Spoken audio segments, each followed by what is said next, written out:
Looking for stories that are fresh and new? Dark fantasy, humor, space exploration, time travel, cyberpunk, alternate history, and more. They're in the L. Ron Hubbard Presents Writers of the Future anthology from 24 award-winning authors and illustrators, plus art and writing tips and bonus stories. L. Ron Hubbard Presents Writers of the Future. Buy your copy at galaxypress.com, Amazon, or wherever books are sold.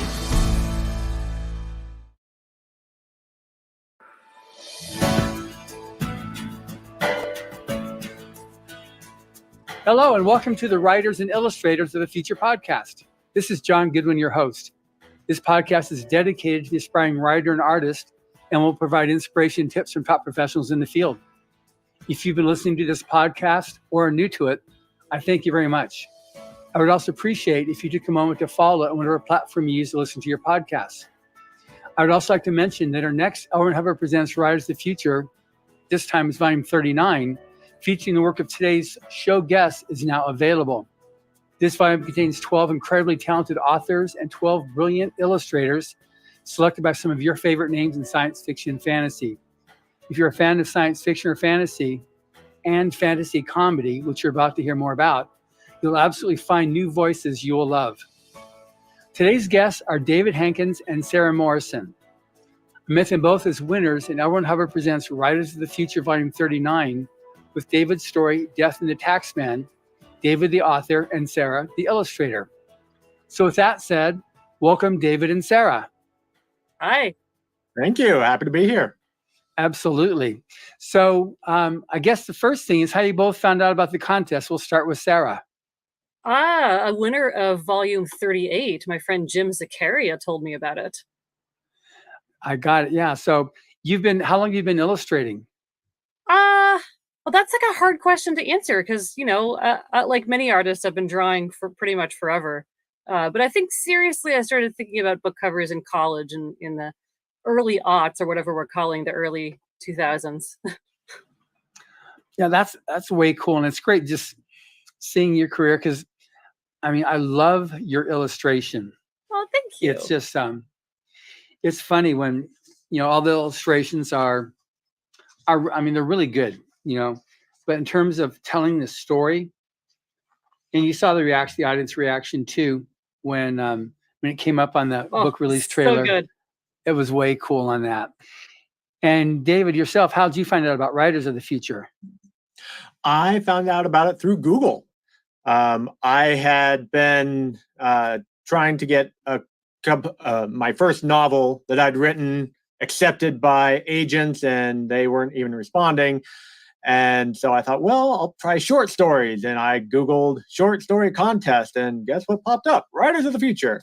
And then I was like, well, maybe I should actually study a little bit on how to write. So I was like, online writing class. Hey, Writers of the Future. Huh. Well, let's take a look at that. And yeah, that's how I found it. That's way cool. We went over with Sarah how long she's been doing her illustration. How long have you been writing? I've been writing for about 7 years now. I've been really serious about it for 5 and actually published for a year and a half. I get it. I have a question for you. What? You've only been writing for 7 years, but did you do any writing at all before that? Was it something that's like been near and dear to your heart before that? So I've written, in college, I took a degree that had lots of paper writing because I can spew words onto paper just fine. Don't make me do math. And so, I've done that kind of writing. What did you do in the military? Logistics. So I can plan things out. And I use calculators and lots of fun stuff like that. But that definitely deals with math and statistics and logistics. Yeah. Well, alrighty then. So, I guess you're recently graduated from the Writers of the Future Workshop Week and the Gala. So, any particular high points that you had, or obviously had high points, but anything that sticks out as the most impactful for you? Do you want to go first? For me, I would say it was, we had one class with Dean Wesley Smith where he talked about the history of publishing. And it seems like kind of a dry subject, but it really kind of opened my eyes to where I'm going now with doing a Kickstarter, diving headfirst into the indie publishing. He does 7 a year. Yeah. Because it's the next wave. Traditional still is powerful. It's still there, but it's diminishing. And indie is on the rise. We're right in the middle of our current transition phase. No one really knows what it's going to look like at the end. Right. But so that particular class really cemented in my mind what I was going to do for my next step. I get it. And Sarah, for yourself? Having one-on-one time with some of the judges, we had a portfolio review that was really meaningful to actually get to sit down and just kind of focus on the good, the bad, and where to go from here with different people who have been in the field doing it professionally. Yeah, we have some of the most amazing illustrator artists. It's just, Larry Elmore is just like legend. Echo is just, what hasn't she done? What isn't she not proficient in? And then, you've got Tom Wood. He's the best-selling poster artist. To meet everybody and just like connect on professional and a personal level and learn from them. Yeah, and the fact that both the writer and illustrative judges are so willing to just meet with you and work with you, and it's like when the session's over for the day, it's not like, okay, good, I'll see you tomorrow. They're like, they're totally willing to spend more time with you and chat with you, and let's go have a drink and just talk some more and just become friends. They start treating you as peers, which I think is great. It is really great. Yeah. So now one of the things that I always do, I've been working with this contest, not all 39 years, only 38, but it's only 38. Yeah. One of the things I'm always fascinated with is when I talk to various people connected with it, if they're familiar with any of Mr. Hubbard's fiction works. And sometimes I'll send books to people, but sometimes they've read something. Now I know, Sarah, you were talking about one of the stories that you had read on To the Stars. What about that did you find that was cool? Because when we released it in early 2000s, because it was originally written in 1940, when we released it again in the 2000s, Entertainment Weekly gave it an A-. They said it's as gritty now as it was when it was first written. The science is still just as valid now as it was back then. So what about it for you made it a good story? I think, reading it in the context of knowing when it was written, which I forgot exactly how long ago, helps because, obviously not all the science is up to the same, standards or like, we've learned a lot more since then. So we know more about some of the stuff that was in it. But I thought it was very creative. Like, it didn't seem like these topics had really been talked about yet. It was the first novel of the time dilation theory. Exactly. Yeah. And sure, so many books from that are early sci-fi don't get everything right. It doesn't matter. It's still right. This is right for this world, and how the characters deal with the situations that they get into in this world it worked very well together. Yeah. And it's interesting that point. That was also Jerry Purnell's favorite Hubbard story, because he said that, nobody's disproving the time dilation theory. So that was the whole thing. Like, what happens to your people when you go out and you come back? Yeah.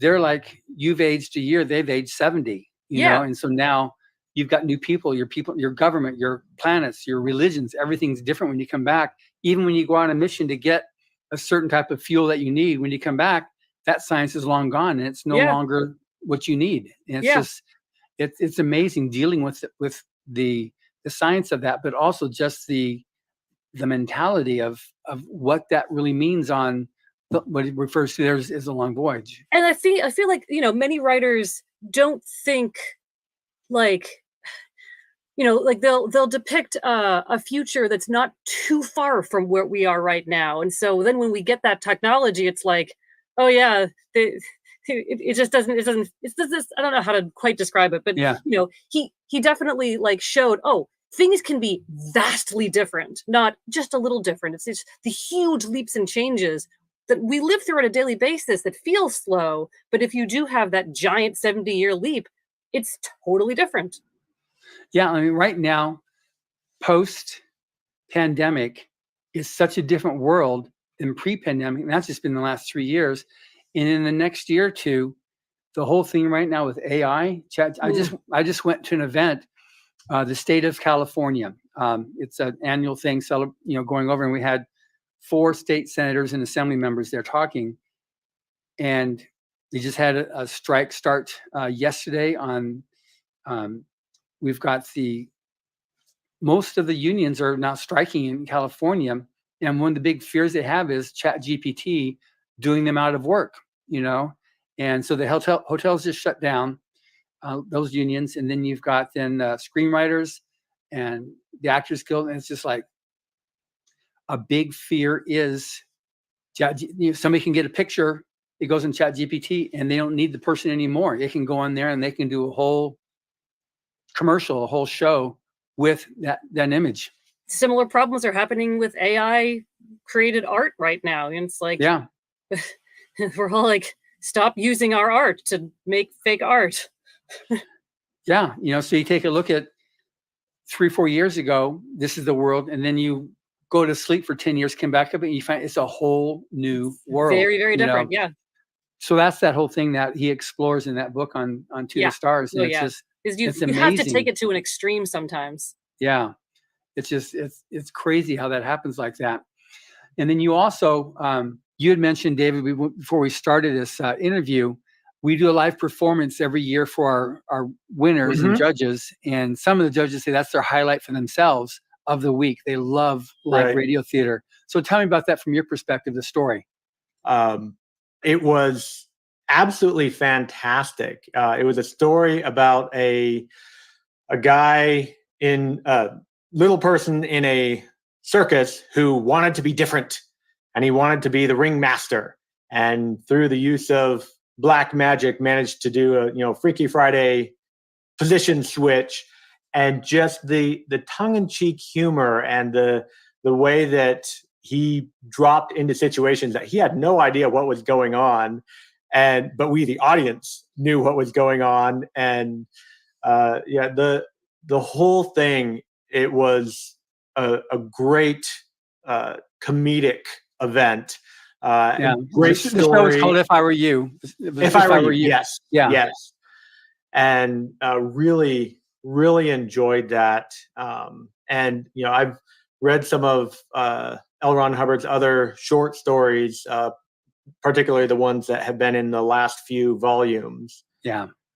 But the one thing about that show that we do is Nancy Cartwright was in there. She was the one that was Little Tom Little. Yes. She's the voice of Bart Simpson. And that's her favorite story. She loves performing that one. But it's a genre called circus fantasy, and it's a subgenre of fantasy.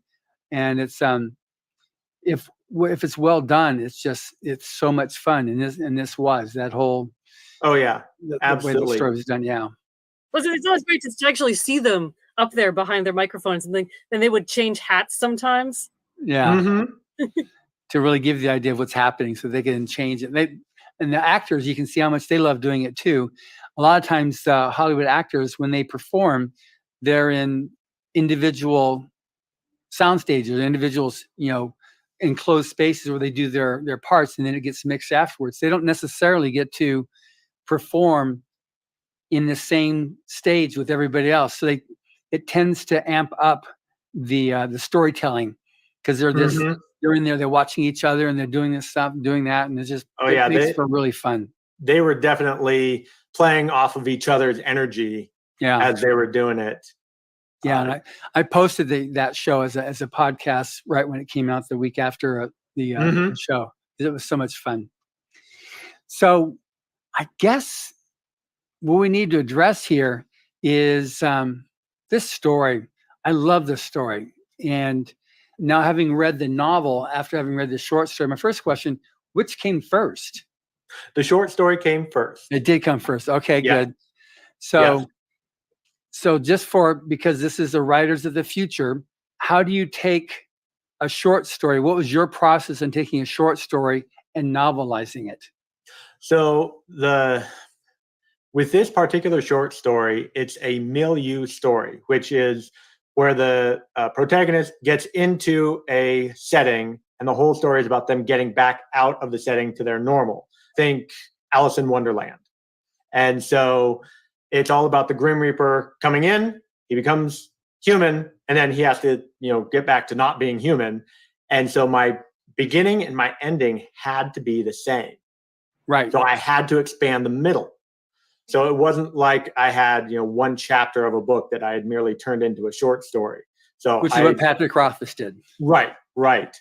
So I had to insert try-fail cycles, insert other characters that could play off of my protagonist and, add difficulties for him to overcome, added, whole new arcs that weren't even in the original, but that I already had, built in the back of my mind as I wrote the short story. Right. What I found fascinating is your immediate take on the Grim Reaper is that he's not a good dude, just because of his look. He's got the bones and he's got the cowl and the scythe, but you paint him totally differently. Mm-hmm. He becomes actually somebody like, wow, I can understand. I can sympathize with him. For me, the Grim Reaper is a guy who just wants to do his job. And it's not a fun job, but it's the job he has, and he does it as well as he can. And so having humans who are always trying to thwart him and, complaining about having to die, and it just makes his job so difficult. And so, being that kind of the bureaucrat type mentality is something that I think that a lot of people can connect with. Yeah. And it's also interesting too, how when he became Frank Taxman, at least his body, you get to see he's able to, his personality starts coming out, and he's not a grim dude. Like you said, he's just trying to do his job. And, when he actually experiences some love for a little bit, it was like a whole different, then you find out this backstory. Right. But anyway, I have some more questions, but before we get on to that, I want to ask, Sarah, I absolutely love your illustration. That's, to me, it just rocked. And it was the most effective story illustration, I thought, in the volume. Oh, thank you. And I agree. It was, you might be biased. Maybe. Not at all. But it was just, when you see, it was like, after having read the book and proofread the book, then seeing it, I went, boom, there it was. It was so clear. There's the Taxman as you described it, David.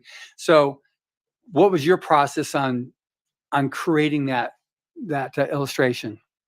So my general process is to come up with a handful of thumbnails that I can submit that'd be like, what might look good for this. And I had submitted a thumbnail that was the Grim Reaper pointing at Frank. I had submitted a thumbnail that was Frank goofily holding the scythe.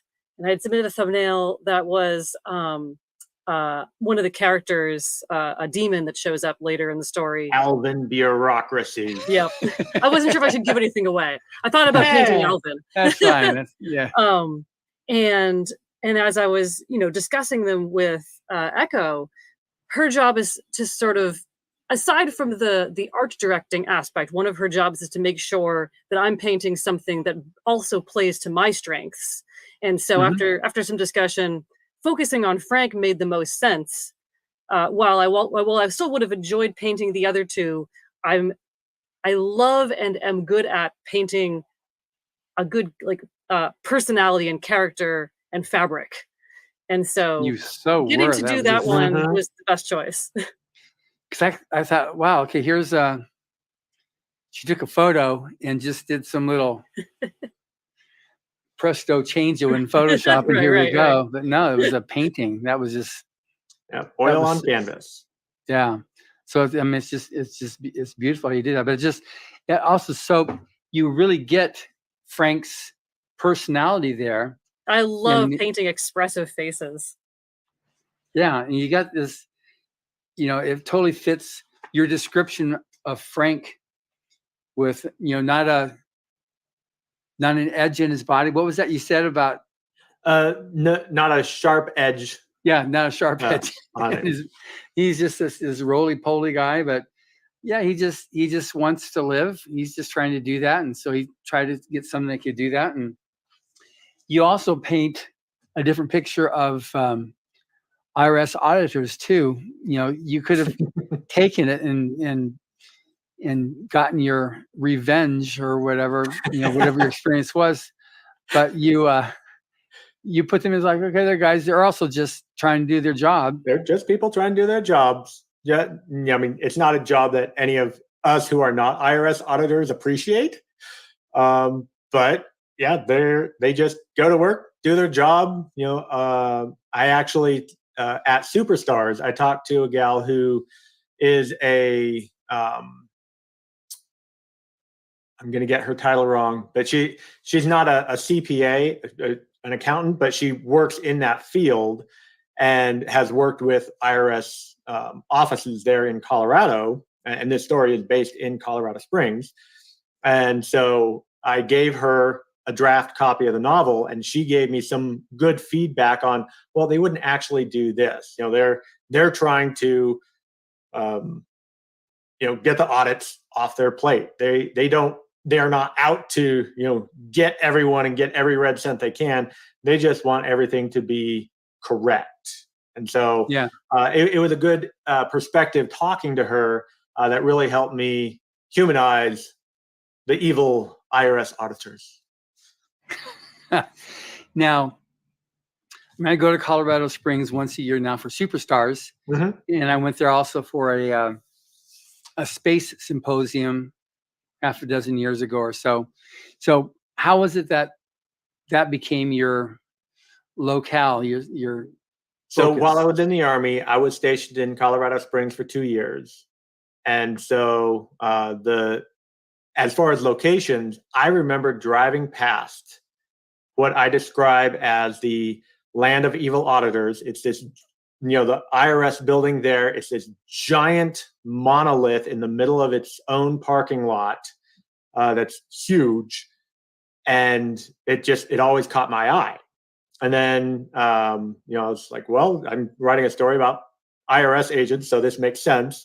And I lived there for 2 years. So Edelweiss Restaurant was one of our favorite restaurants to go to. And so that became one of the settings there. And I could, I'd been there often enough, I could picture it clearly in order to be able to insert it into the story, as well as getting the tastes and textures and all of that.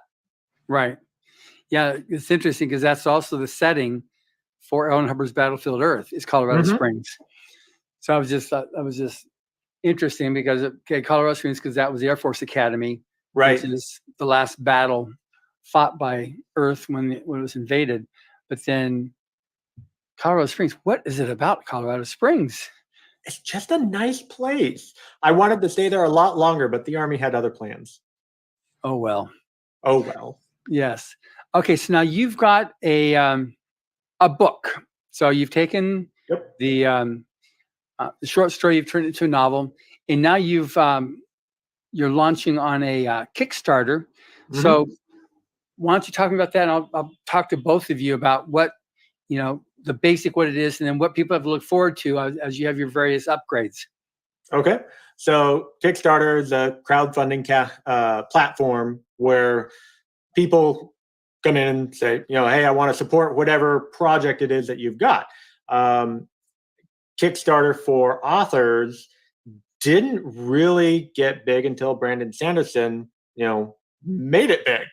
And in the last couple of years, it's really grown as a way for authors to launch their books, whether it's someone like me that's trying to launch a debut novel, or someone like Dean Wesley Smith, who's just like, yep, I've got my next book, and I'm going to do a Kickstarter for it and launch it that way, get some funds to do the things that we need to do for the Kickstarter, broaden that fan base a little bit.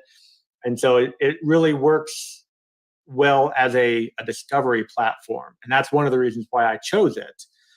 Because while I have gotten some discovery through Writers of the Future, in order to sell books well, which is what I want to do, I need a little bit more discovery. And so that's what Kickstarter provides. And so I decided to ask Sarah if she would team up with me on this Kickstarter in order to provide both story and art, because that's what Writers and Illustrators of the Future does. And it is a gorgeous book. And so I was like, well, let's see if we can do something in the same vein. So we're providing the book. I've got some anthologies I'm providing that I have stories in, which I talked to the editors of those anthologies, so I can provide them. Sarah is providing some of her award-winning art, as well as we're looking at stretch goals for her to create more art for the book. Some interior art, some icons for the chapter headers, as well as for our top tier supporters, 3 oil on canvas portraits specifically for them, placing them into the book. Yeah, if it's Tuckerization, if you put your name in, what is it if we put their faces in? I don't know. You put their face, the side underneath your neck. So you sent me the cover for the book this morning because I hadn't seen it. Right. And so, Sarah, I got to ask first.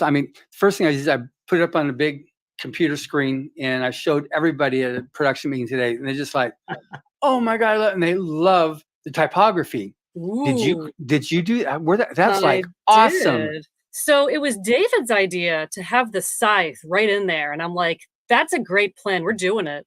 The rest of the font is a font that's very close to. Was it Helvetica? I think I said Helvetica. Yep. Yeah, the font that is used on actual IRS paperwork. It's actually on the IRS website. It says our 2 fonts are Helvetica, and I think it was Arial, the zero other one. So it's otherwise a font that is almost identical to Helvetica that I've modified slightly with the scythe there. No, that was so cool because we blew up and it's just like, who did that? In fact, Emily sent an email saying, okay, asking you, who, did you do that? Who did this? Because it was so many people asked, like, oh, I love that. Who did that? So that was such a good effect.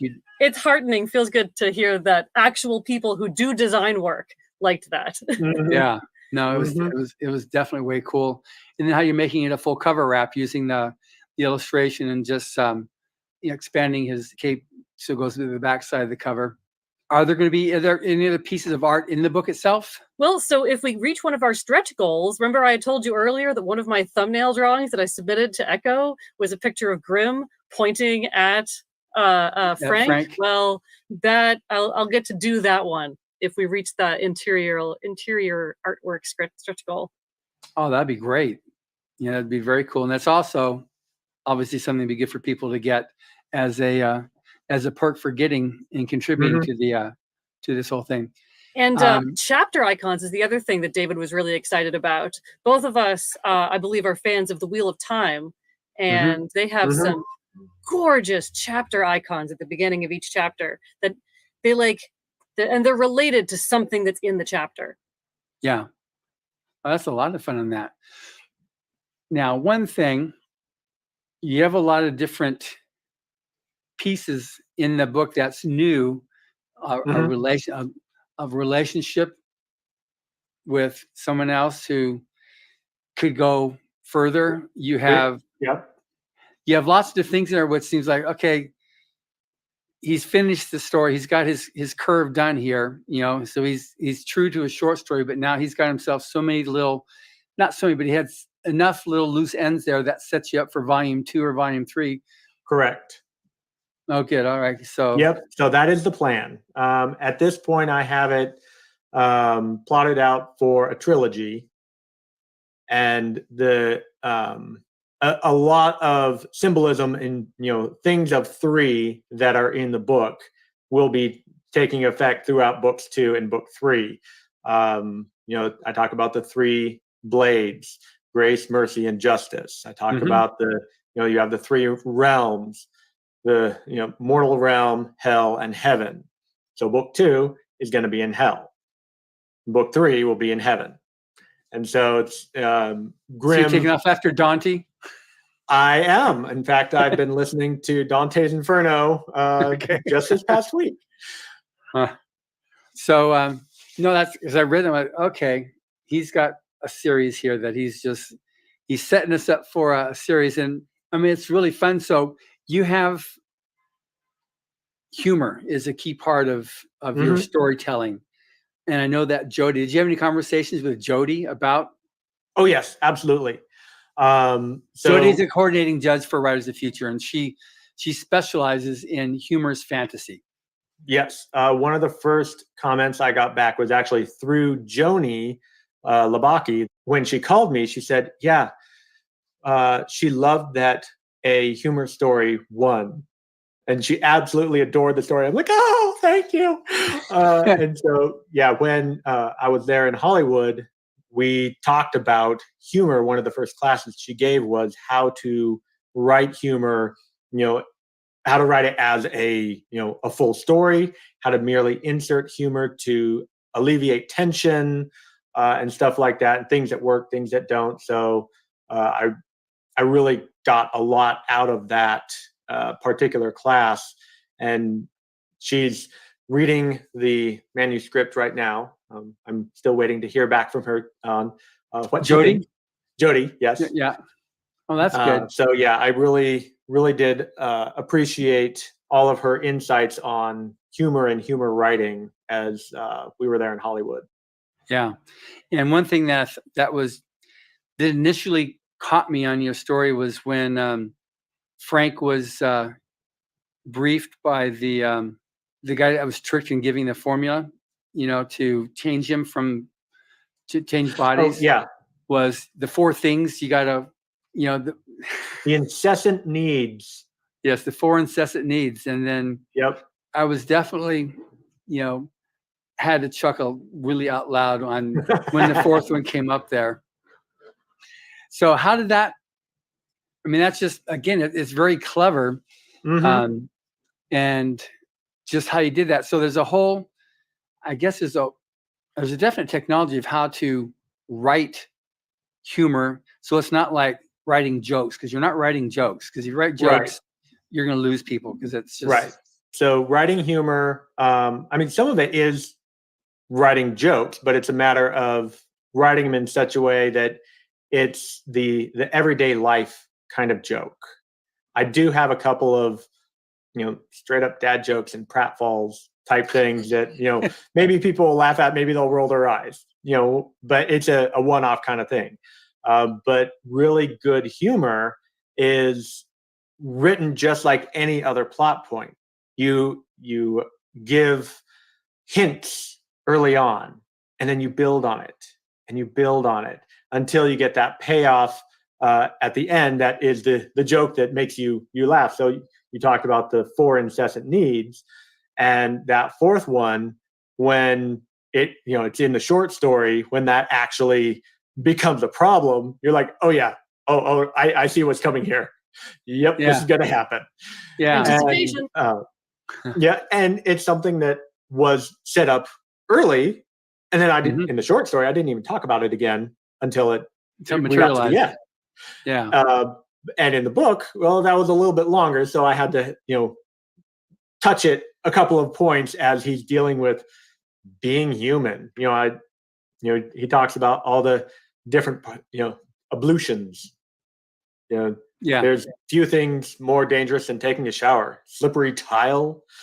And so that he is another recurring theme of, he thinks about all the little things that humans do that could kill him, but he has to do them anyway.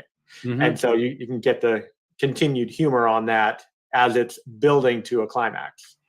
Yeah, for anybody that wants to be able to write humor, I definitely recommend anything by Jody Lynn Nye. She's a master of that. But this story, Death and Taxman, in Rise of the Future, Volume 39, is it's just a really fun story. and that you turned it into a novel and still maintained that level of humor and just fun reading it. Yeah, go ahead, Sarah. As somebody who has read the short story multiple times in a row at this point, because I wanted to make sure I got the right feel for it working on the illustration. As somebody who's read this short story multiple times, I really enjoyed the novel. So don't think that you're not. Yeah, don't think that you're not going to enjoy. Oh, I've already read the short story version. No, read the novel version. It's worth it. Yeah, the novel just puts it builds a whole world. So right. You've got short story by the very nature of a short story can't build the universe in the world like you can with a novel. And the fact that you built a universe that will be able to carry on for 2 more novels shows that there's a lot that went into it to make it something that people are going to be able to have a lot of fun with. And just, it's interesting because as I was reading that one, because I'm always reading books to keep up for the next podcast. So I did an interview yesterday with Roger Christian, who's the set designer, art director, who won the Oscar for the first Star Wars. He's the one that created the original lightsaber. He created the Millennium Falcon. All the sets. So cool. And he talks about how he did that. He took the story of how he built R2D2 and C3PO and how that came to be and cool. The whole thing. And just it's going to be a really fun podcast to listen to. But for that one, I was reading Hero of 1,000 Faces, which is about the history of heroes and the heroes' journeys, which is what Luke Skywalker goes through and what Johnny Goodboy Tyler in Battlefield Earth goes through. But all the famous heroes throughout the ages. So I was reading that. I was reading his autobiography. And then I was reading James Rosone about World War III and AI having done this. And then I was reading this book here, comedy, fantasy about, the Grim Reaper. It was just, it was like, I've been reading and all of a sudden I went to another one there. I was like, okay, just let's get back to this one here. Cause it was constantly changing as to, but I have to do that because I don't try to just stereotype into one type of a person I will interview on doing this. So now, David, what do you see as where you're going for as an author now? Are you like staying in this comedy fantasy world, or are you going to be expanding from there? Or heaven knows we need this for society to have some ability to smile. Yes. So I write lighthearted fiction because that's what I love to read, and there's not nearly enough humor in the world. That's a fact. I plan to change that one story at a time. And so I plan to finish this trilogy. And then if there's more that's just demanding to be written on this story, I'll keep going with it. But right now, my plan is to move over to that original story set that I had written that was getting rejected left and right by the agents. And I've reread it, and I know now exactly why it was getting rejected left and right. It was horribly written, but there's a good core story there. And so I have a new world that I've built that has, I think, 3 accepted stories now. And one of them is called The Last Quest of Corbin the Coward. And it's just this very lighthearted second world fantasy that I'm going to place the original trilogy that I'd written into this world, rewrite it, retool it. And so very lighthearted second world fantasy, kind of in the vein of Terry Pratchett's Discworld, but of course trying to take my own spin on it. And so that's it's clear that you've never read any Pratchett. Oh, yeah. I read a lot of Pratchett, and I was working really hard to make my Grim Reaper not be his death. You did it. Okay. Yes. So now this isn't necessarily totally uncommon, but you two both immediately hit it off as a writer and artist, and that now Sarah's novel is illustrating this cover, and I would imagine you're going to be a team for a bit. So how did that work on cementing the deal? This is like after the awards ceremony, said, Sarah, let's do it. Okay. And it was done. How'd that go? Yeah, basically. I mean, we had talked briefly over email actually before the actual workshop week. And then because I recognized David's hat, because he has a very iconic hat, when I walked by the writer's room, I had to go in and introduce myself in person and greet him when I got there. So yeah, I mean, and one of the nice things about the workshop week is actually getting to spend some time with the writers. And, I got to chat with a lot of the different writers and connect with them. We all have a nice little Discord channel that we can all keep in touch on and help support each other. Getting to go and do this workshop week, this might be tangential to your original question, but just it really helps build relationships and community and a support network for each other. So of course, when he was like, "Oh, hey, let's do this thing," I was like, "Yes, let's do this thing. I'm on board." Yeah. So from your perspective, David, then on just cementing the relationship with Sarah, how long did it take you to decide you wanted to do this? I actually was thinking about it before we even got to Hollywood. So I won't say who, so I don't get her in trouble, but someone from Writers of the Future reached out to me and said, I'm not supposed to do this, but you need to reach out to your illustrator, and her art is amazing. I didn't get to see the art ahead of time, but I reached out and we started chatting beforehand, and I realized that Sarah was someone that I could definitely work with. And while we were there, we sat down, had lunch one day, and started talking about plans and ideas. And it just kind of grew from there. And I would say that it definitely hasn't been all, smooth roads and roses as we've, figured out how to do this. Yeah, we wrote a whole contract together to figure out, like, all right, what do we need for this? What do we need for that? What's feasible to do? How much of this can we offload to each other so that one of us isn't doing all of one thing, or And it's interesting because we're both new to this, so we're making it up as we go. Sort of. And we have pulled in assets from people that we know. I know Echo provided some information and guidance on the contract stuff, and I've worked contracts previously just in my day job. And so I was, I can get some verbiage changed for specificity and clarity and stuff like that. But working together, I think we've come to a place where we are stronger together than just client and artist working together. It seems like it would be better like that. Just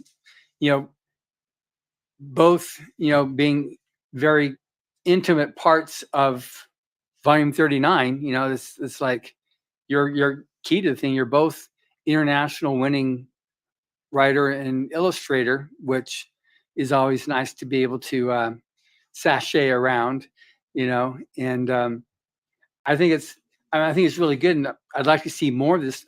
It does happen, and we see, sometimes I see more of the judges picking up one of the winners and bringing them under their wing and helping them. That's how, like, Pat Rothfuss got his start. That's how one of our Chris Arias, from Costa Rica, Dan Farr, who was our keynote speaker, introduced him to the owner of the Comic-Con in Costa Rica. Nice. And so he came in as a special guest. He's done every TV in Costa Rica. He had almost a 6-minute feature on him done by the biggest TV station in Costa Rica as the winner of this international contest. And what it's done, he's just like, I'm so happy for it. Yeah, he's doing great. And then one of the biggest graphic novels companies has him doing like an 8 or 9 page sample to submit, and looking at hiring him to become an artist with them. And it's huge. It's just what he's done. And so he's doing really, really well. But just from your perspective now, David, on working with an illustrator, because again, we're a lot of the people listening to stuff, they like listening to the stories that we have in people's journeys. Mm-hmm. But now you're moving into this world of, big time, of you releasing a book here and working with another artist and putting together a cover package. Right. So what are some of the things that you've had to that you didn't know you're gonna have to think with, that you had to think with? Something I've learned is what I see in my head is not necessarily what Sarah sees in her head. And so getting that clear vision of what I'm looking for across can be difficult. I mean, there can be some back and forth of, hey, I want to do this with an icon. And, Sarah says, oh, you mean like this? And, maybe I want one aspect of that. And so, we kind of have had some back and forth on that. And it's like you just kind of narrow it down until we finally, okay, now we've reached where we were trying to collaborate there. Yeah. Yeah, that's good. You're able to do that and work it out. So now, Sarah, what's your what do you see as your future path as an artist? So I am a stay-at-home mom, so I do have a toddler that I'm raising at home, and but that does still allow me time to do my art on the side. So I want to continue to do book covers, and I did a little bit of card game art, and so I'd like to do more of that as well. And that's where I see myself going. And eventually, when my kid is able to, have more of their daytime hours at public school, that will allow me more time to spend on my art. Tracking with that. So now, again, we have artists that are listening to this, or aspiring artists. So what's been your personal journey from, like I said, you've always been doodling and stuff, and then it was college that it hit? Yeah, and college was what I started to, I was one of those kids where if you asked me what I wanted to be when I grew up, I would say an artist, but I didn't have any direction for that. I didn't know what that meant, And so in college was when it was right after I'd been introduced to Dragonlance novels in high school, where I finally, Larry. Larry Elmore's covers. Yeah. And so I was just starting to open my awareness to, this whole world exists. And actually my very last year in high school, I went to one of the local science fiction and fantasy conventions, Aresia here in Boston. I was a finalist in their student art competition that had been recommended to me by one of my teachers in high school. And so I was just, my awareness of this fantasy science fiction art world was just starting to bloom. And I was like, all right, what are the avenues and how do you get into them? Knowing that it wouldn't be right away. As I wrote in my blog post on the Writers of the Future blog, I didn't take the direct path to an art career straight out of college. I was building my portfolio, building my techniques, learning how to use different materials, which I continued doing after college. And I did the get a stable day job so that I can afford rent route, and it panned out in the end. So I took the long road, and it's still a long road. But your next step then, you're going to be envisioning? So I mostly work right now for small publishing companies. There's one in Australia, IFWG. I've been doing a bunch of covers for them. There's 2 more covers that'll be coming out, or one of them that just got released, and another one that's coming out this year, and I'm presumably another one next year. And I love working with them, but still looking into more publishing companies to work with. Yeah, you're talking about. You also mentioned you want to be able to do playing cards, or I guess there's so many different types of decks that are being done. Echo Chernik did a couple great decks for Patrick Rothfuss series, but have you done anything on that already? So there was a local game designer who I think they're actually a friend of a friend, but they had put out a call for art, and I was like, oh yeah, this sounds really interesting. They made a game. I haven't actually even had a chance to play it yet, but I just love the creativity behind it. It's a storytelling game that is very surreal. And so they had prompts that they gave me for what sort of art they were looking for the cards for the game. Mm-hmm. And I could kind of, submit sketches again, the way I would for a book cover, to be like, all right, is this sort of what you're looking for? And they might be like, oh no, can I have a little bit more of this? Or yes, that's exactly what I need. And so, again, trying to meet in the middle, but they they had a lot of leeway on where it could go, because they wanted us to create something that was very unusual and special. Right. And so there was a whole team of us artists working on the cards. So the deck is very diverse. Oh, good. And then yourself, David. So with your own journey, because again, as I mentioned with Sarah, we have a lot of aspiring writers and artists that are listening to this, as well as other people just are fascinated with creatives. So your journey and where you're going to be taking it. Because I know you were like, what, 80 years in the military? I was in the Army for 20 years and 2 months. And 12 days and 16 hours. Okay, I got that. 20 years, 2 months, 2 weeks, actually. But who's counting? Exactly.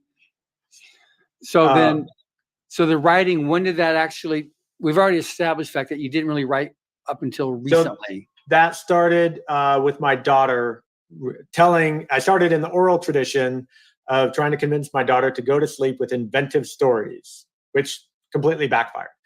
I would steal from the classics, the Disney stories or whatever, chuck the protagonist, and I put my daughter in, and she was Beatrix the Brave, off to do whatever. So she was the one that was, saving Sleeping Beauty instead of Prince Charming. So she would pluck Sleeping Beauty's finger off the spinning wheel and, she's awake. And so I'd just be telling these stories, and they kind of grew into this whole world. And she started noticing inconsistencies and picking on them. Like, hey, you said, so I had to start writing it down so I could keep track of it. And that's what grew into this whole writing thing that is definitely becoming my next career.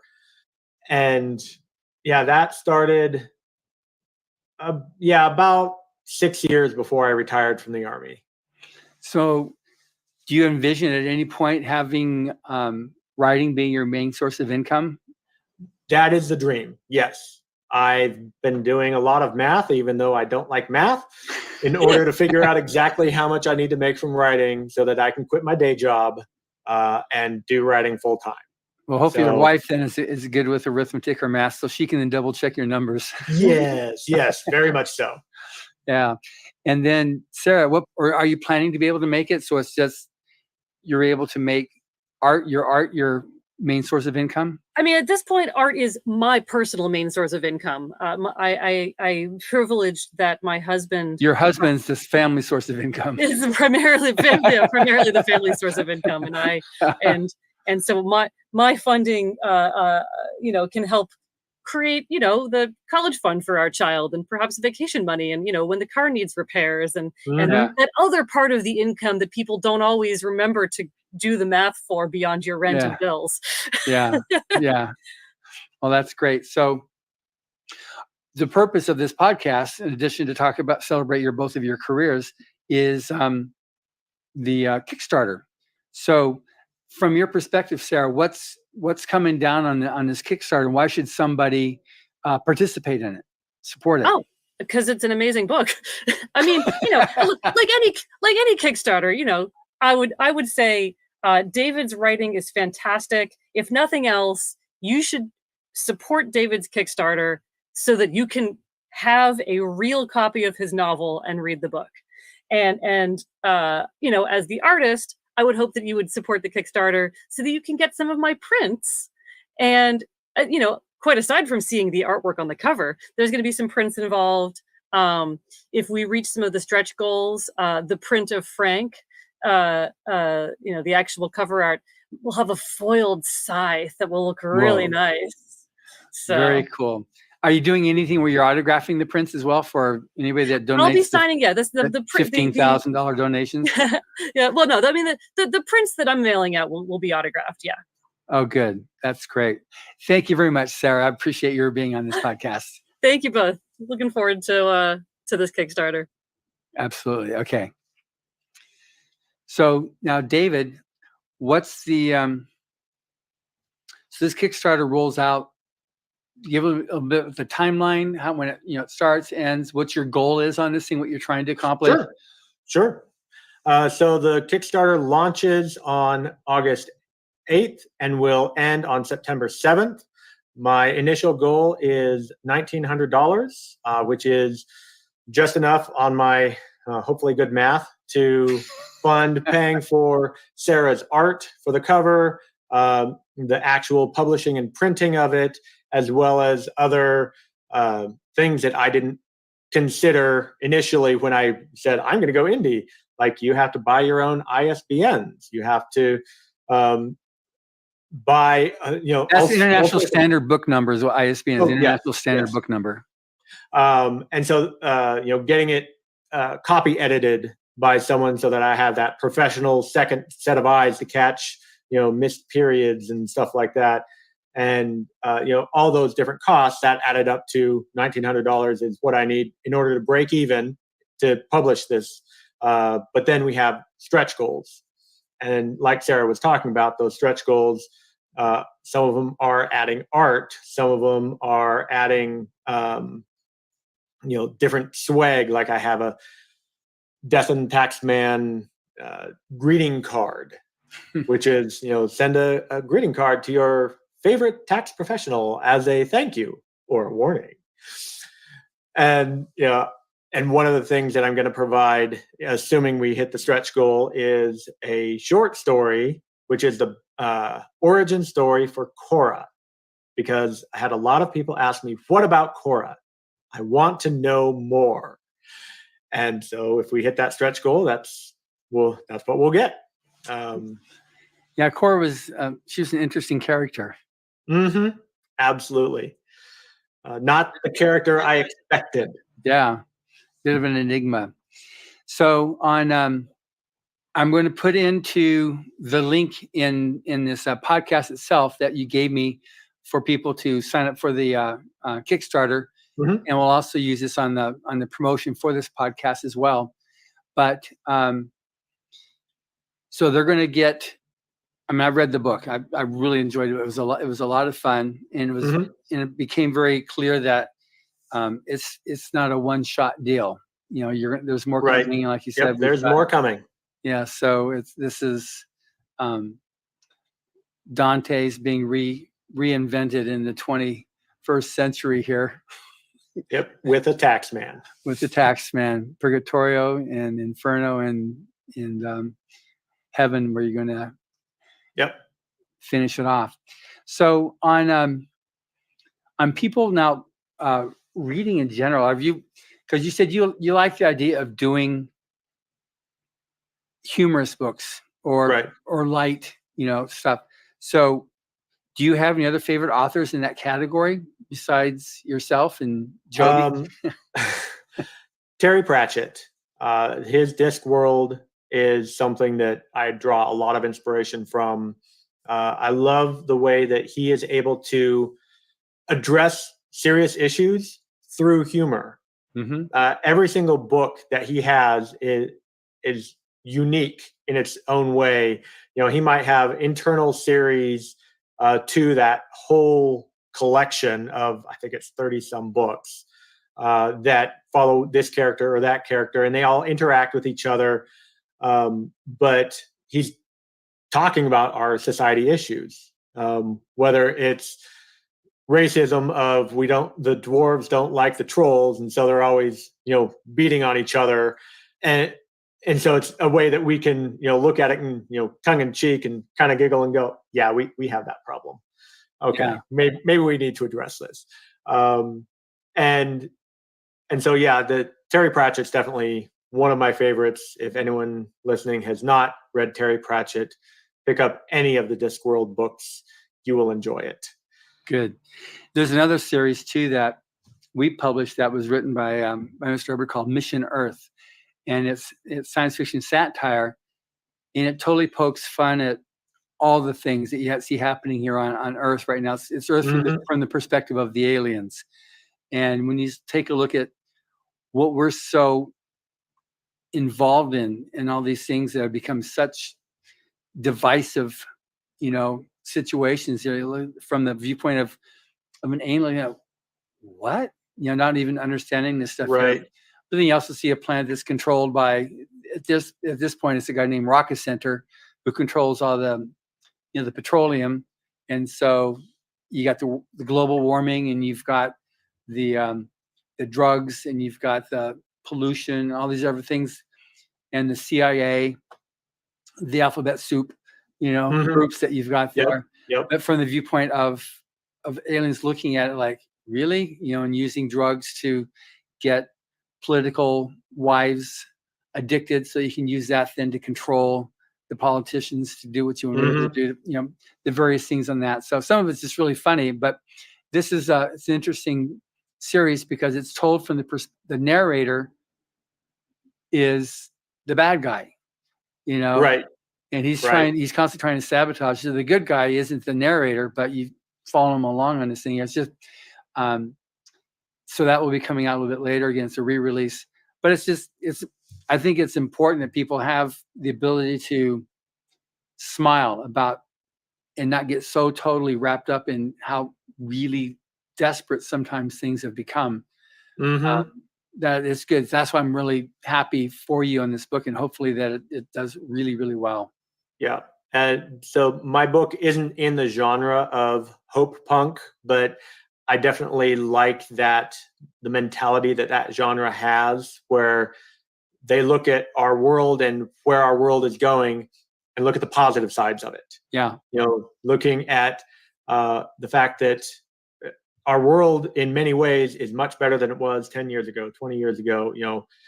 When you look at today's medicine versus what my parents' generation had and their parents' generation had, is far above and beyond what, and better. And technology, we have all our cell phones and computers, and we're talking right now in two totally different states over the computer, which is not something that we could have done 20, 30 years ago. And so our lives are improving, and the world is getting better. We just have a tendency to look at things through a negative lens. Yeah. And so I want to kind of flip that and look at it through a positive lens. Good. Well, you've definitely taken a major step in that direction. And with that, I think we've come up with our hour. And so I'm really hopeful people are going to take advantage of this Kickstarter and do something, and that it gets you off to a grand start. So for everybody else listening, thank you very much. Subscribe to the Writers of the Future podcast wherever you get your podcasts. We've also been syndicated on the United Public Radio Network, where you can find these podcasts as well. Writers of the Future series can be purchased wherever books are sold in the U.S., Canada, the UK, Australia, and South Africa, and available everywhere via Amazon.com. We're especially grateful of our sponsor, Carnation, for supporting this podcast. Carnation has been making delicious milk products for over a century and is still going strong. Writers and Illustrators of the Future are contests created by L. Ron Hubbard to provide a means for the aspiring writer and artist to be seen and acknowledged. It is free to enter and open to amateur short story writers and artists of science fiction or fantasy. Again, thank you very much, David. Thank you.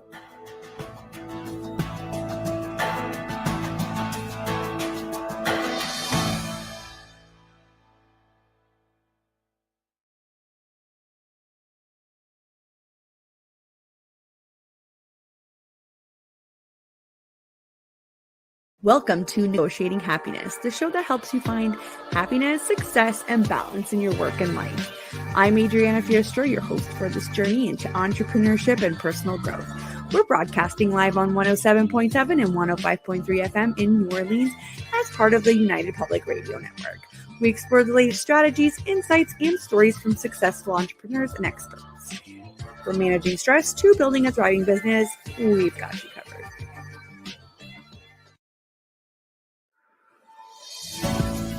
Looking for stories that are fresh and new? Dark fantasy, humor, space exploration, time travel, cyberpunk, alternate history, and more. They're in the L. Ron Hubbard Presents Writers of the Future anthology. From 24 award-winning authors and illustrators, plus art and writing tips and bonus stories. L. Ron Hubbard Presents Writers of the Future. Buy your copy at galaxypress.com, Amazon, or wherever books are sold.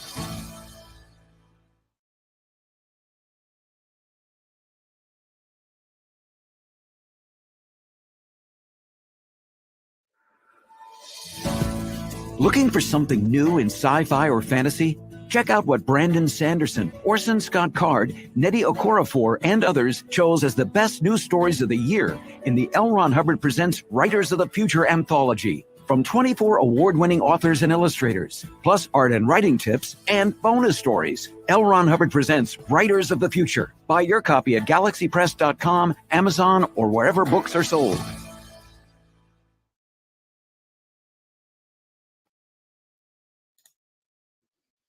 Good afternoon, everybody. Hello, this is Monday, August 14th, and this is your host, Adriana, on Negotiating Happiness. Hello, Jen. Thank you so much for joining us again. Just letting everybody know that we are broadcasting live on the United Public Radio Network and UFO Paranormal Radio Network at 105.3 and 107.7 FM in New Orleans. And check us out. Some of our shows are also on Roku TV if you wanted to sit back, relax, and watch us on your big screen. Welcome, Jen. Hi, thanks so much. So I wanted to bring you on today to talk a little bit about one of our upcoming projects that I'm super, super excited about. I am as well. Yeah. Oh my gosh. I'm like itchy and doing all the pre-work, and then you're like, okay, can we just like let people in? Can we let people in? Can we tell people now? So I'm at that stage for sure. Right. Can we let people in? I love it. So just a quick reintroduction for anybody that missed our first episode together. So Jen knows firsthand what it takes to achieve success and a well-rested brain as part of that operation. But who teaches us how to take a break or vacation in this hustle culture that we live in? That's kind of what I wanted to cover today. And Jen is the principal of Honeyflow Coaching. So Jen, tell us a little bit about yourself. Okay, thank you. So yeah, as you said, I am a pretty long time entrepreneur. I started my first business, 2007. So math, whatever that is, but about 3 months after my first son was born, and he is now 16. He's he's driving, and that's frightening. No, I mean he's doing great. He's doing great. But that's always kind of how I piece back my entrepreneurship journey. And when I started that business, it was an advertising agency. Me and some partners, because we worked together, were like, well, we should probably just do this for ourselves, shouldn't we? That like total blissful ignorance. Fast forward like almost 14 years, and I really just had lost my sense of purpose within that business. And so I decided to sell it and move on to something different. And that's a really cool opportunity, and also completely frightening as an almost 40 something. And I was like, wait, what am I going to do when I grow up? And what I realized is I really loved working with entrepreneurs, especially women, like I was starting a business all those years ago and navigating, life and the different roles of their life, and then adding kind of entrepreneurship into that. So how do I build a successful business while maintaining and thriving in those other roles in my life as well? So that's when I decided to get into business coaching as the second chapter, I guess, or the latter current chapter of my career. So that's what I do now, is I work with women in all stages of their business, and working with them on not only the business skills and, the technical stuff, but also how do we do that? How do we flip those hats successfully from, it could be, being somebody's partner or spouse, being a mother, being an aunt, being a friend, as well as wearing that entrepreneur hat as well. And it's tricky, isn't it? Like, we've got a lot on the go. I don't know. Would you agree, Adriana? I agree. And it's funny that we always make a list like that, and never do we ever include taking a break. So when I was writing this summary for this episode, I was reading into it, and I was like, okay, so are you ready to learn from our experience and achieving success, managing a business, life as a mom, finding happiness, and taking a break? And it's funny because nobody ever includes that in there, and it's wild. Yeah. I was trying to do some like reading before the show, just to kind of see how many studies were out there about the benefits of taking a break as an Mm. entrepreneur. And it just seemed so like common sense, right? That I feel like people don't take those seriously because it's like, okay, yeah, that makes sense. But you're not really digesting it. Like you're not really thinking about you actually make better decisions or you are more creative or blah blah blah. So I was like, I think we need to talk about this. That's why I want, and this kind of fit in perfectly with what we've been working on. So super Yeah. excited that you're here. And it's funny because like you do it, I do it, and everybody's like, yeah, I do this, this, and this, and this, and not at any point do I say I religiously take a break because I don't. No. Right. Well, and it's also about taking care of ourselves. That also wasn't in my list, right? Being Right. Jen was not in my list of roles Like or what identities. does Jen need? Like Jen's Right. fine, right? Jen is like super mom, and I love that. I love that people tend to equate that with, you know, being a mom, which is nice, but it's so damaging to like the human self, the For sure. person that needs a break or the person that maybe can't do it all. Like I have to tell you, this weekend, you were asking me before the show, so what did I do this weekend? This is a perfect example.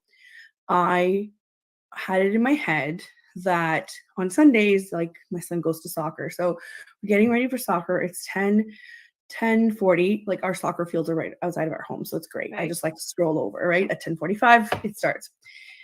And then my partner's asking me, hey, when's this birthday party that we're supposed to go to? I was like, oh, I don't know, like 2:00 or something. I don't know. So I go and scroll through my phone and I realize that it starts at 11 and it is 10:40.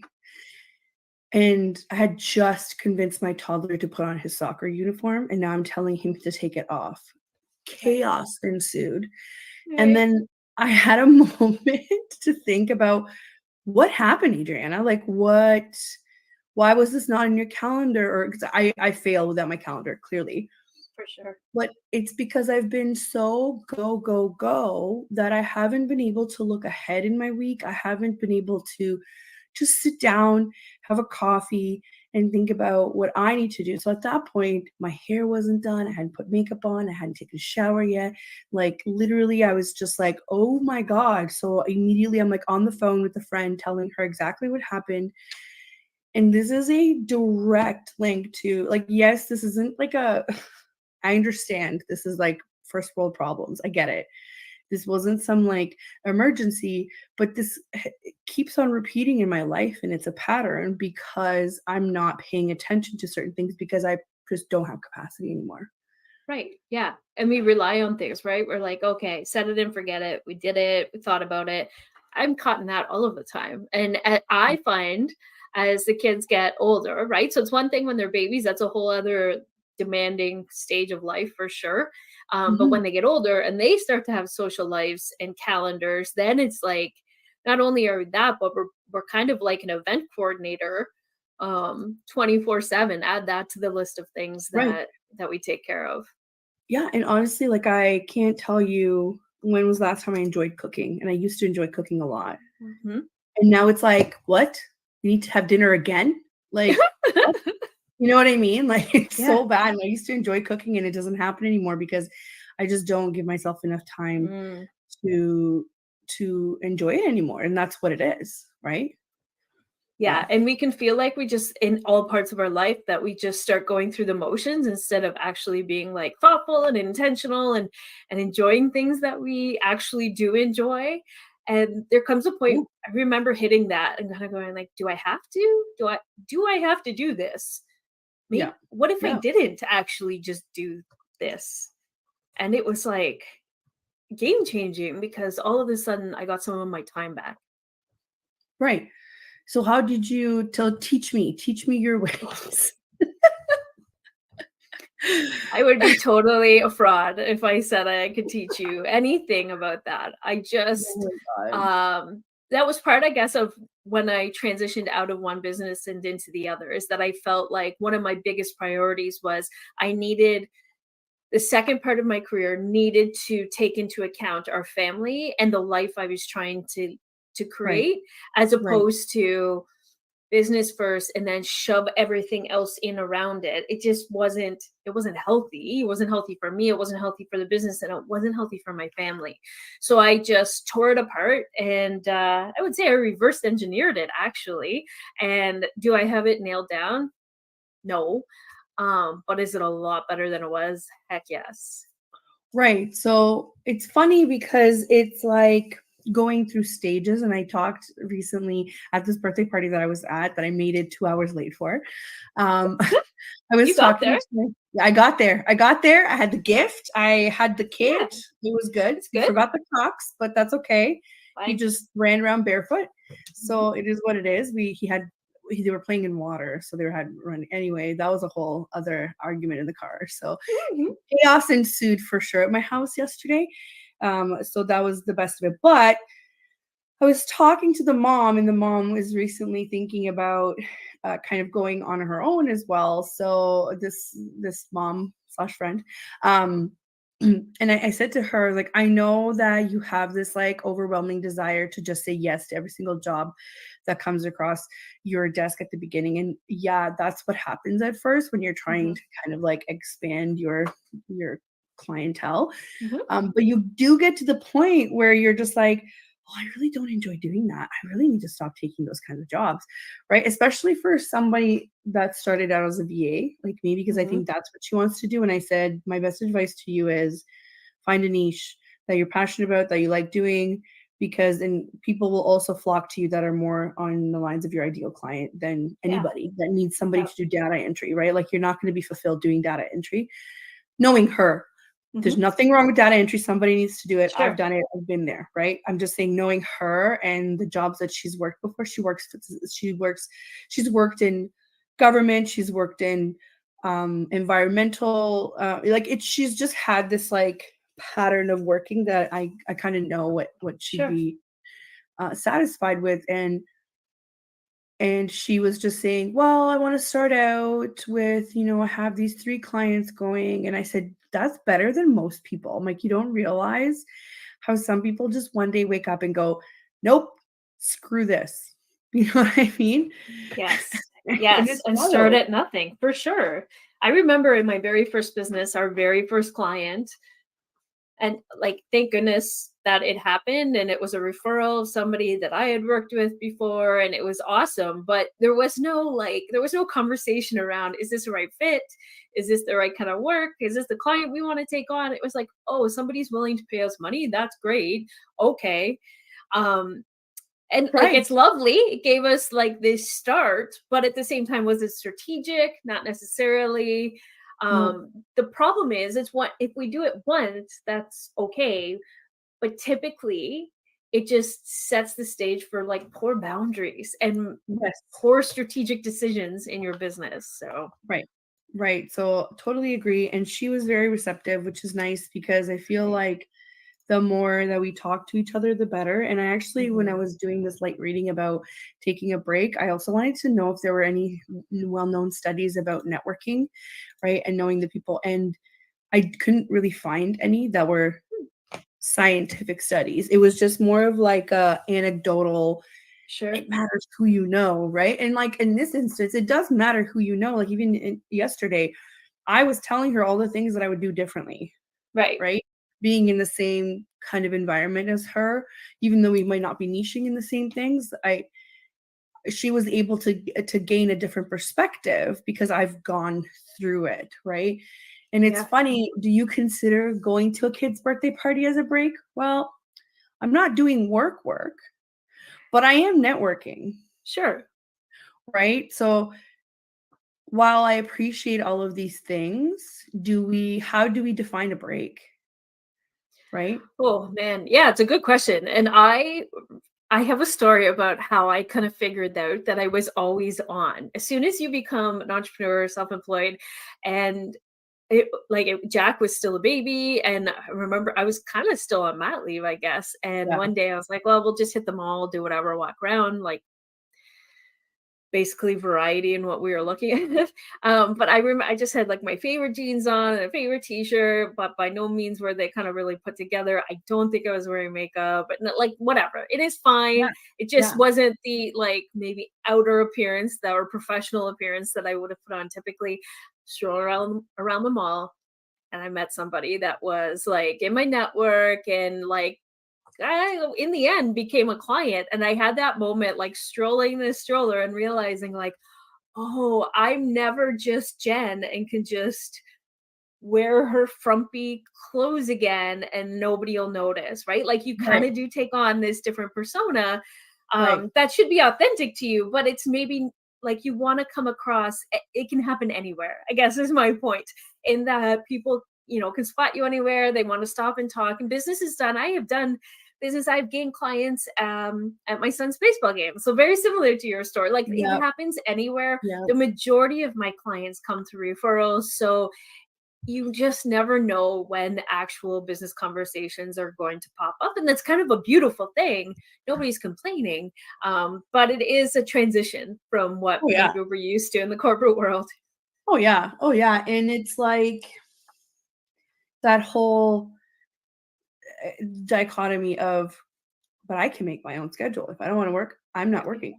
But also, but I should work because I'm hustling for myself. And, you know, can I finish at 5 o'clock or can I not work on a weekend? Like I was saying to a client earlier that I was going to work on the weekend, and she was like, no, don't do that. And I was like, yes, like normally I would say, no, I don't want to do that, but I'm going to be taking like 10 days off at the end of August. Right. Yeah. There's a trade-off there. This is my balance, right? This is my balance to be able to go on and not be anxious that I have so many things to do. And like, the reality is I'm not going to get everything done on my list because that's never how it happens. Things come up. I understand. But there is some sort of like, okay, you got to like give and take to be able to take that break. For me, it was wonderful going camping. So I have to say it wasn't really a restful break. It was just a break from work. Yeah, different, right? It's different. Yeah, and camping is a lot of physical work, right? But and my brain was off. Yeah, but my brain was off once I got there. And honestly, I would forget where I put my phone, and that's huge for me. That is huge. I'm like, has anyone seen my phone? You know what I mean? So, but not to say that I don't know, anybody who has like ADHD or any sort of anxiety to do like around work and stuff will know, like your brain never really stops. And even when I'm sitting at the fire, I was like, oh, I should take a reel of this because it was beautiful though. I saw it.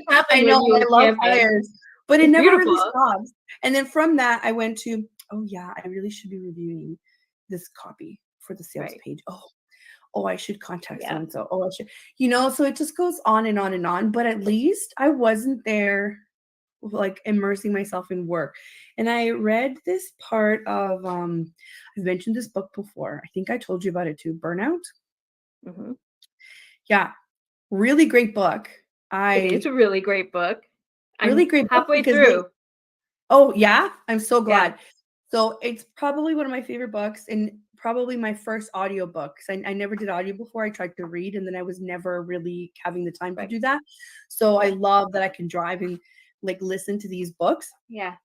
And it explained the way that you can take a break by using a different part of your brain. So while I shut my computer down here, I go upstairs and I start planning for our, I don't know, family reunion or holiday or planning Christmas gifts. That's a different part of your brain working. So while it's not a complete break, you're taking a break from doing this particular kind of client work or whatever, right? So even that counts as a break. But what happens to the people that continuously do this and never have a chance to just shut off? Yeah, I talked about that with my clients, especially this time of year, right? They're all trying to like squeeze out time to take vacation with their family, and they call it vacation, but they're like, oh, but I'll probably work a day. I'll squeeze a day in here, or I'll do this. And I'm like, or you could just take a vacation. Well, I couldn't possibly, what would my clients think? And I'm like, your clients will think you are human, and that's the business that you've set up.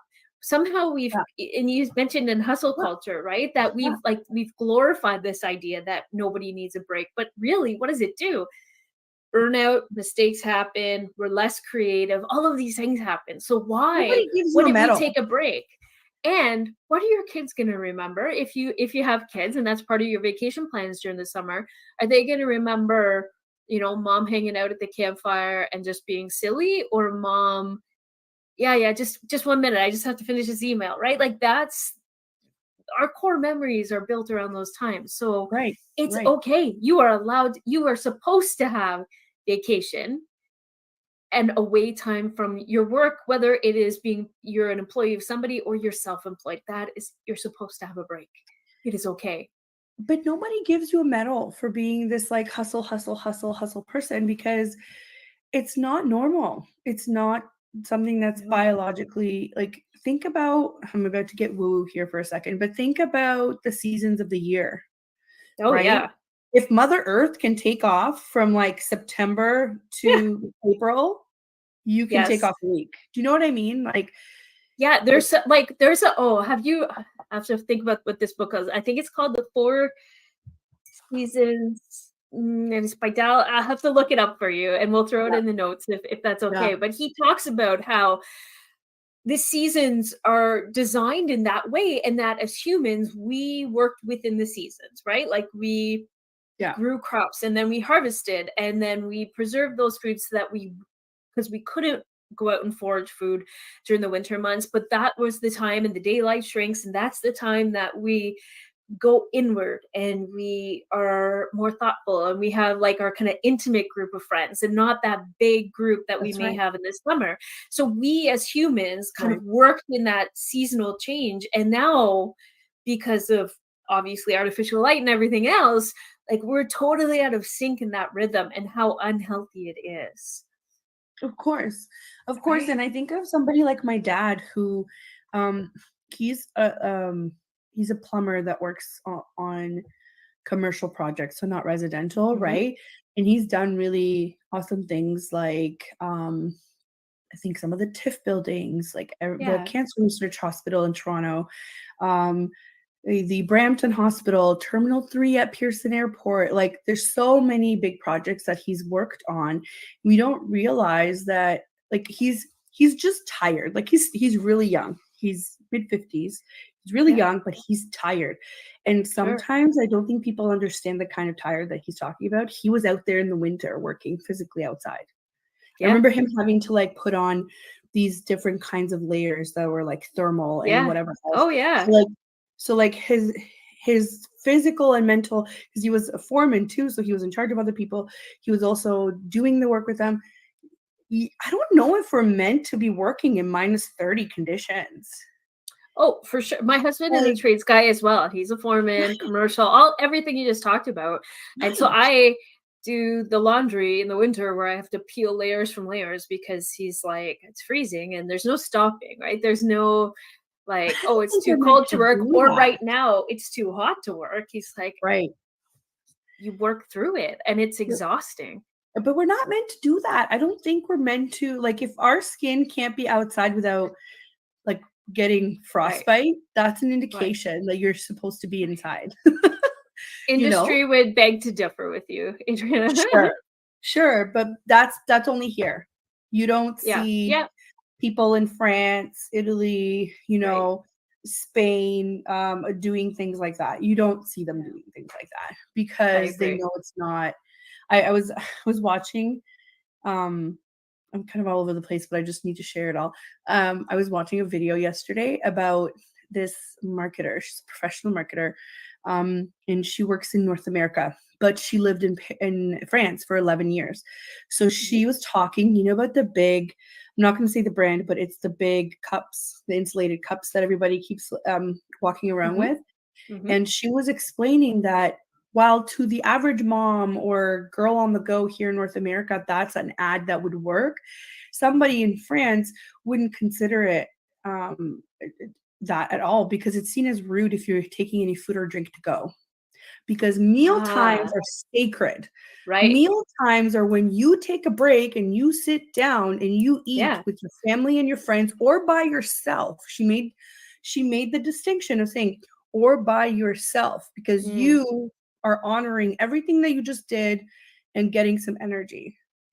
That is not Yeah. how we operate here. And that's the same thing No. as taking imagine if you didn't have to go get your lunch on the go. I was talking to another mom yesterday at the birthday party, and she was talking about, so first of all, she works in a hospital setting. Mhm.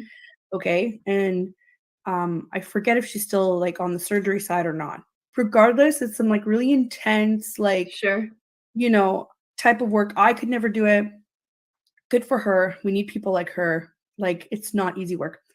No. And I remember she was like, I had to get my lunch, then I had to drop my car off at this place to get my tires rotated Right. or whatever. And I'm eating my lunch at the same time and going. And I'm like, that would never happen anywhere else. No. Right? That would never happen.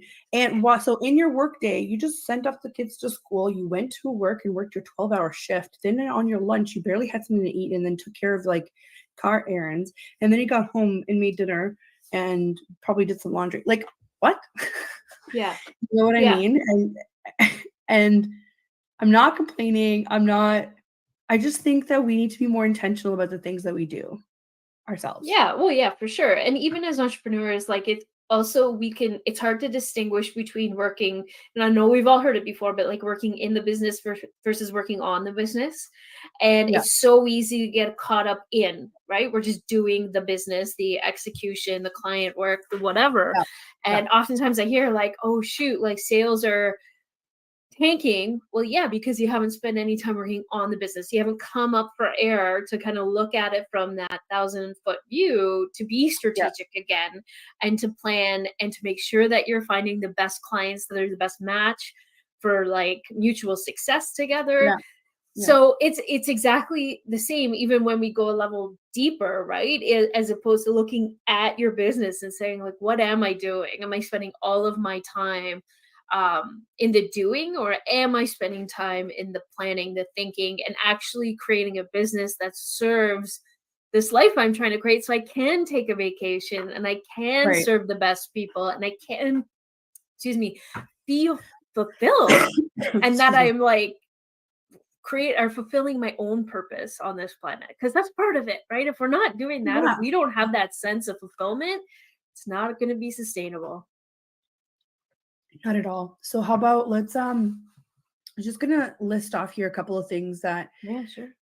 people need to be aware of when it comes to taking breaks and why you should be taking a break. And then let's talk about a project and let's show everybody what we're talking about in terms of exciting news. Okay. So the studies that have been done, they highlight a couple of categories of benefits, right? So one would be improved. So, and Jen, jump in anytime. Sure. Improved creativity and problem solving. And that is like part of the human decision process, right? And you maybe people don't realize, but you're making a decision like every breathing moment, and you can get decision fatigue, and you can and you sometimes just want somebody to take it all away and deal with it while you get to sit on the sidelines, right? But sometimes that's not possible because you're the CEO. You're the breadwinner. Well, Mother's Day, my only request on Mother's Day is I don't want to make any decisions today. I need nothing else other than to not make a decision today. So you're right. We do totally get just overwhelmed by the amount of decisions that we need to make. And what does that do is it squeezes out every ounce of creativity, right? There's a reason that your best ideas come when you're in the shower, right? Like the saying goes, it's because you're just doing something that you're not really thinking about, whether it's washing your hair or whatever you're just doing, and it opens up space for your brain to think in a different way, instead of being kind of like forced into that decision making, like right now you have to do it, make a decision. Totally. And you get stressed out about it. And that's the second category, right? Where you can reduce stress and burnout. And this was actually, there was a study done in the Journal of Applied Psychology. And it's just that taking breaks during the workday can help reduce stress and prevent burnout. Now, when you ask somebody what the intervals are, they're very different. And I feel like no one's wrong. I think it just depends on how you work best, Totally. right? People would say, your brain can't handle more than 2 hours, 2-hour blocks. Somebody's saying 1-hour block. Somebody's saying make sure you take, 5 breaks during the day, depending on like when you are. I think it depends, right? Like we all hit that. Well, people who've worked corporate, they know about the 3 o'clock wall, right? But other people who've worked other kinds of jobs, they might be hitting different kinds of walls. So I do think that in order to reduce your own stress, you kind of have to test it out. My one tip is set alarms, because it's so easy to get sucked into doing the work that you forget. Yep.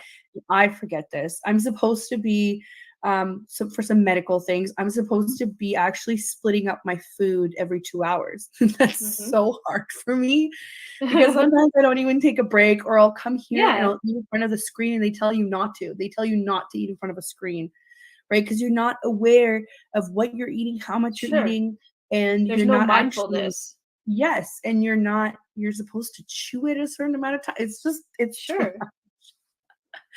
So well, but again, it speaks to that kind of North American culture that we're just so absent-minded around what we eat. I took a mindfulness course once, and the first exercise was around put a raisin in your mouth and eat this thing mindfully. And I remember feeling like, this is so awkward.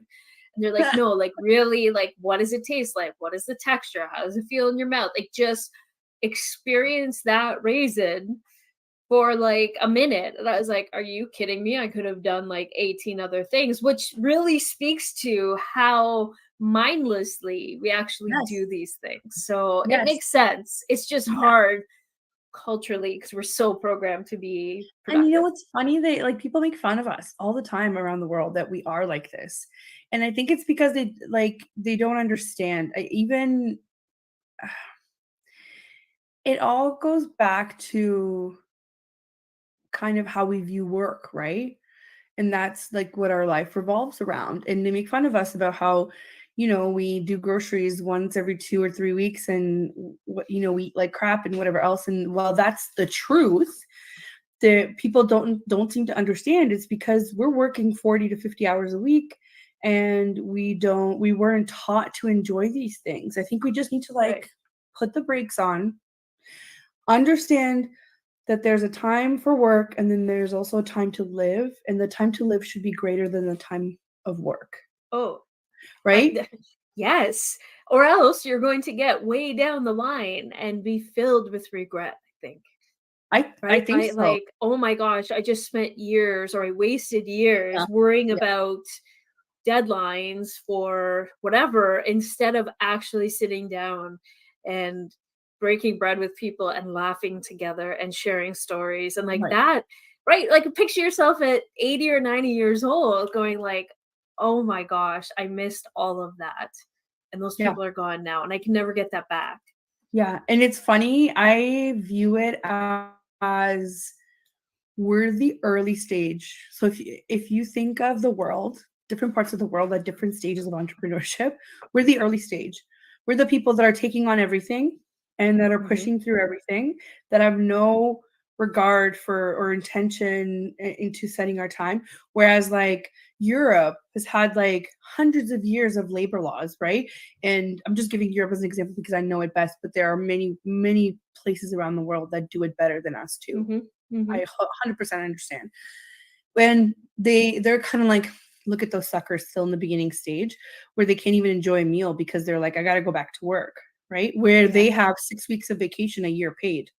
And or Italy takes a whole month off, like in the summer, plus any other, like, like we're like the beginning stages because we're so new, right? And it's hard that we live in the same timeline. It's not like this was past, future, we're on like different timelines, but in the same planet. It's so odd. Yes, it's weird because it now people we're talking about I forget where exactly, it might be in our neighbors in the States, where they're looking to adopt a 4 day, a school week. Oh, And really? everyone was kind of like, oh, that'd be cool. I think it must in a certain state. I'm not sure. I forget the Sure. actual. And I'm like, but maybe that's where it starts, right? Like that's where you kind of start with the whole Monday to Friday. And my job is to go to school. Then when I'm done, Monday to Friday, my job is to go earn a paycheck, right? Like I Right. think that's where it starts. And I'm like, well, I'm hoping that we can kind of like learn from some of, our other parts of this world to learn to be like, okay, let's be more intentional about our time. We don't work, Well, we I don't feel live like, to work, right? yeah, and I feel like we are like a culture of extremes. So either like, and I feel this way about school break, and I get that summer break is like based around the season, and I get that. But like, I hit my limit last week where I was like, oh, I think it's time for the kids to go back to school now. Like, but I've said this right through, like, if they had a 6-week break for summer, I feel like that would be great. They would feel rested, they wouldn't have lost so much that they've learned, and they're ready to go back. But I would love to see another 6-week break somewhere in the middle of the year, right? So Right. instead of going for the big kahuna, right, like in the summer, let's break it into 2 small ones. Yeah. And I feel like that curve, like that roller Yeah. coaster would become much more sustainable. And that Right. goes for us too. It's okay to take multiple breaks, whether it's during the day, the week, the month, or the season, or the year. Like, just Yeah. make it a consistent thing in your life.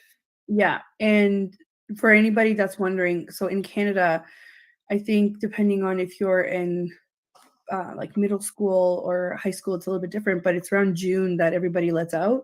And then they go back in the first week of September. Whereas in the States, they go back in August, right? Right. But they're out a So little bit earlier, possibly, I think, as well. they for some reason they have like a little bit of a shorter Yeah. period of time. Yeah. Yeah. When I was growing up in Romania, we had a really long break, but at Christmas we got a really long break, not as long.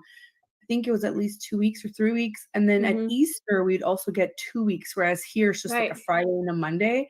So Yeah. you did get kind of a little bit more of a Yeah. balance Yeah. break Like, there. and then you So feel like, I know at least my kids, like by the time you get to spring break time, they're just holding on for dear life to get to yeah, there. And I don't know if a week is enough of a break for them to fully it's not. recharge.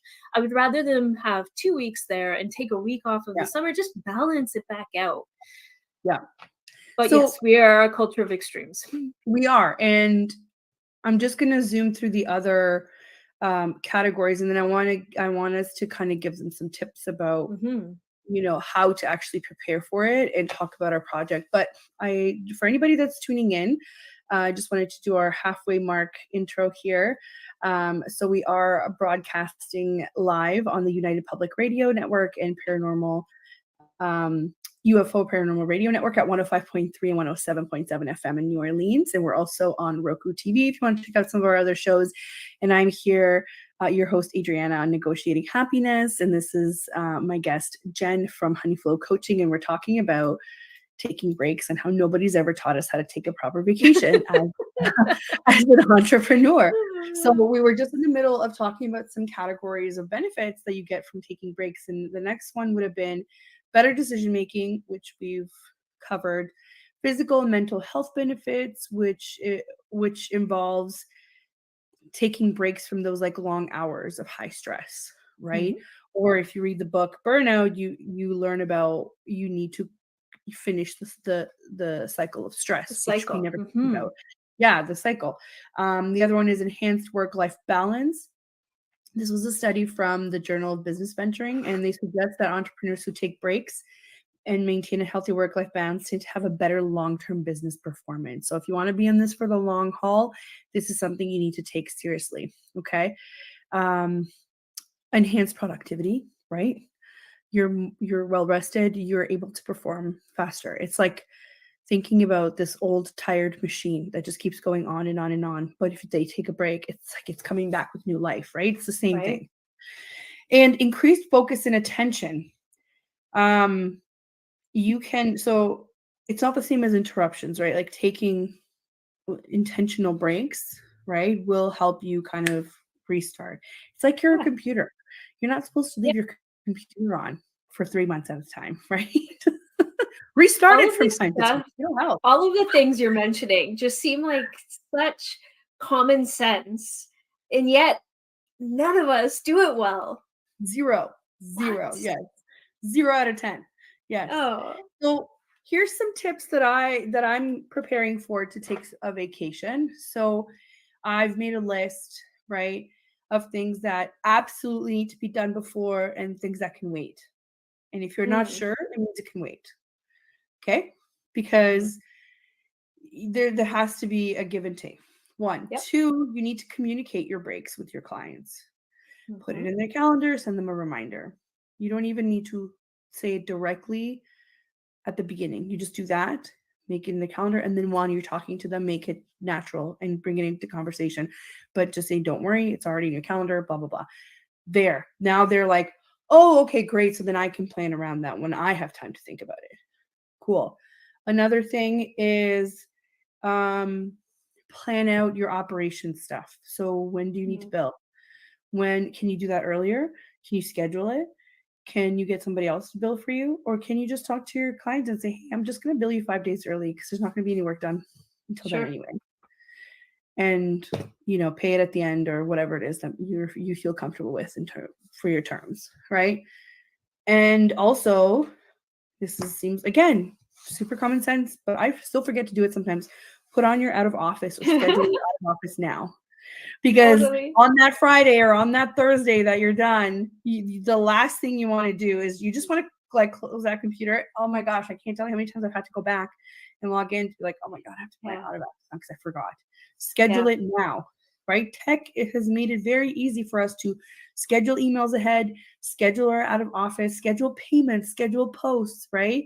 Check in with your social media person, or if that's you, schedule everything ahead and not worry about that week. Things can be, your business can even look like it's still operating while you're on vacation. That's how easy tech has made it for us, right? Yeah. And I think a lot of people are scared to tell their clients or anybody that they're going on vacation. But I'm like, what if you just created that as the standard in which your relationship operates? And I expect, client, that you're going to take vacation too, and tell me how we can support you when that's happening. Yes. Right? It's about establishing a relationship that is healthy for both of you. And that, I'm off a bit later this week. My kid's playing baseball in another state, country, whatever. So we're heading out. Every one of my clients is not only like, yeah, of course, let's juggle things around, let's move things around. But they're also like, I hope you have a really awesome time. Yeah. Right. And if they didn't have that kind of attitude, I would question if I have align myself with the best clients for the business that I'm trying to create, and vice versa. Exactly. And I understand that you sometimes don't have the privilege or the opportunity to be able to pick what kind of clients you have, because again, if you're in the beginning stages, I understand, but slowly you have to make some changes. You have to relinquish some of that control to fear. You're relinquishing your control to fear, but you have to actually relinquish the control to your planning methods, to your confidence, not to your fear, right? Like you are a capable person, so you now need to relinquish that control to say, I've planned for this, so I'm going to go in it with a mind that this is going to work just fine. Now, you're right. Maybe that's not your ideal client, and maybe next time you're going to make a better decision on who you take on as a client if you're able to. Great. The other thing too that I find that people do a lot is when you're newer, you tend to not understand that you're on equal footing. So when you talk to your client, you're talking to them like they're your employer. So that's where the fear comes of, I can't tell them I'm taking vacation. Yes, you can. Right. So the way you approach it is you say, hey, I'm thinking of taking the end of August off. Are we going to be off at the same time? Can you give me your dates when you think you're going to be off? I'd like to plan a meeting before or a meeting after, or I'd like to plan our content for when you're gone or when I'm gone, and then most of the time they're like, yeah, that makes sense. Okay, let's do it. So then you have to understand that you're saying, I expect you to take a vacation just like I'm taking a vacation, and vice versa. So then you're on equal footing here. But if you're approaching it as like, sorry, I gotta take a vacation. Sure. Like that does not give the image that you are confident, you know what you're doing, and this is your business, right? It gives the image of like, wait, so is this, could I tell you to take it later? Could I push it, or be like, but could you not just work that one Wednesday, right? Like it just leaves room for all of this kind of like nonsense, and people just need to get over that, because you're not going to feel like your own boss until you start acting like it, right? Yeah, it's a good point. And I would argue that whether it's your business or your client's business, but if neither business can handle either of you being away for a period of time, I think it's more important that you go and look at the lack of strategy and the lack of like, it's not sustainable. There should be no fire at that point, right? Like, and if you live your whole business life like there's a fire, they're like, we got to back up like 18 steps and look at why is that actually happening, as opposed to like, yeah, I need you here next week. Yeah, like there's no standard operating procedures in place. And I know that people kind of are like, either what the hell are those, or, oh, I don't need those. You do, because you need to be able to have somebody else step in so that you can have a breather.